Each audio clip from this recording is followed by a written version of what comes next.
You suck at cooking, yeah, you totally suck. Beets are the rocks of the vegetable world, and just like rocks, they grow underground, and also just like rocks, if you apply enough heat, they become soft and edible. Now you want to wash the beets with around 25% tenderness, 35% love, and 40% care, and 0% I don't give a care. Cooking beets takes forever. If you don't have forever, probably don't make beets. I'm going to cook them a couple different ways. Oh, that's already too small. Salt. I read that adding some vinegar and lemon keeps them from bleeding. I don't know what that means, and I don't know if it's true. I probably should have cut those much smaller. You want to put them on some foil, and you want to completely seal them so that way they don't lose moisture. Onions on 400. That's gonna take around an hour. Gauging the ripeness of a beet is really, really tricky, but if you've got a hard, smooth wood surface, you can take the beet and give it a good roll. And if you get a strike, oh, this one's still standing here, but probably ripe enough. Now, if you're power stroking, you have a decent approach, a good axis tilt, and get, say, a fast 8 or a baby split, you're probably good to go. But if you throw a boomer with a late break point, hit the Jersey side, and end up with a Greek church, depending on the radius of gyration, you're probably going to want to give those beets a couple more days. Don't hide. If you don't want to spend the money on a food processor, what you can do is go buy one, make your beet dip, return the food processor, and just say, I'm sorry, I just can't use a food processor that's all covered in beets like this one. And what kind of operation are you running here anyway? If you don't even want to go buy a food processor and you happen to get one of the early Armatron 5000 prototypes, what you can do is repurpose that with just a couple hacks, and the mechanics of a food processor are exactly the same, although this one works quite a bit more quickly and processes more evenly. I call it the Food Processitron 2.7, but it doesn't come with the gloves or the belt, or the knives, or the tape, or the coat hanger.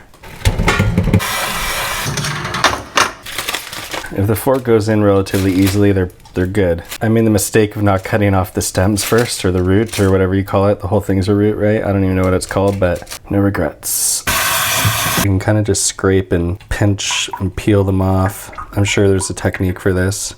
But the main difference I'm seeing here between the boiled and baked beets is that you should really buy the pre-cooked ones, because this is a huge waste of time and just a big goddamn mess. I don't recommend it.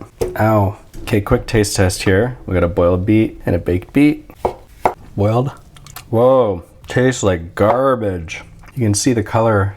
It's just leached right out of it. Bake your beets if you want to maintain the flavor. I think I poured all the flavor down the drain. Food processors work best if you cut your vegetables into the right size and shape. And for beets, that means cutting them into a 1-inch cube, a hexagonal prism, a moon-shaped pool, a pentabeet, or a beet box.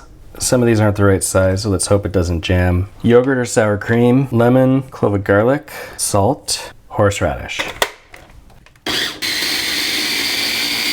That takes a long time compared to the Food Processitron 2.7, but you know, sometimes it's good to be patient. Damn, that is good. You know what? I made this before without the horseradish. I feel like that's what it was missing. It's more horse radical. Another way to go is beets, bunch of lemon, more lemon, tahini, salt, pepper, pepper, pepper, garlic, and chickpeas. This is more of a hummus with beets than it is a beet dip, but who's keeping track? Hello? What do you think you're doing? Oh, shit. Beet dip, it's not meat dip, but if I make it with a cow, then I'd probably call it meat dip. Crush it with my toes, then it'd be feet dip. Throw it at the sun, then you've got good heat dip. Beet dip, it's not wheat dip. Thank God it's gluten-free, or it wouldn't be hip dip. Put it in the dryer for some backward flip dip. Spread it on your cat, and you've got good nip dip. Leave it in the sun, and soon you'll have concrete dip. Staple on some wings, parakeet dip. Spread it on a sheep, and you've got good bleat dip. Stick a white flag in it, and you've got defeat dip. Beet dip, it's not a treat dip. Unless I give it up for Halloween, then I'd ruin some kids' night. Spread it on my blanket, then I call it bleat dip. Pull it over your eyes, and you've got deceit dip. Put it in the onion, and you get reheat dip. Take out a spoonful and it's incomplete dip. If it tells you lies, then you've got mistreat dip. Cracking one large ego and you've got conceit dip. Beet dip, don't overeat dip. Finish up the bowl and you've got obsolete dip. Put that dip in charge and you've got elite dip. Spread it on your mattress for an extra sheet dip. Put it on your feet for real good cleat dip. Put it on your chair and have a seat dip. Cook 'em up with Snapchat for a real discreet dip. Looking good, yeah, beats on fleek dip. Beet Dip, you're a sweet dip. Oh, Beet Dip, yeah, Beet Dip, you're a neat dip. Oh, Beet Dip, yeah.